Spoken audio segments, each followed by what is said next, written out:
ढानकी नगराध्यक्षाच्या मनमानी कारभाराला जनता कंटाळली. अनेक सिमेंट रोड निकृष्ट दर्जाचे. उमरखेड तालुक्यातील सर्वात मोठी ग्रामपंचायत ढानकी ही होती. ती आता नगरपंचायतमध्ये सामील झाली. परंतु स्थानिक नगरपंचायतच्या ढिसाळ कारभारामुळे शहरातील विकास खुंटून गेला असून शासनाने दिलेल्या निधीची विल्हेवाट लावत असल्याचे दिसत आहे.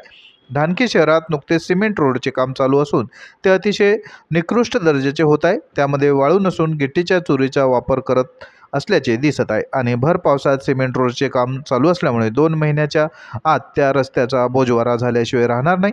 मागील काही दिवसाखाली सिमेंट रोडचे काम झाली, परंतु तीही निकृष्ट दर्जाची झाली आहे. या सर्व कामांची गुणनियंत्रण विभागामार्फत चौकशी करून नंतरच बिल अदा करण्यात यावे अशी ढानकी वासियांची मागणी आहे.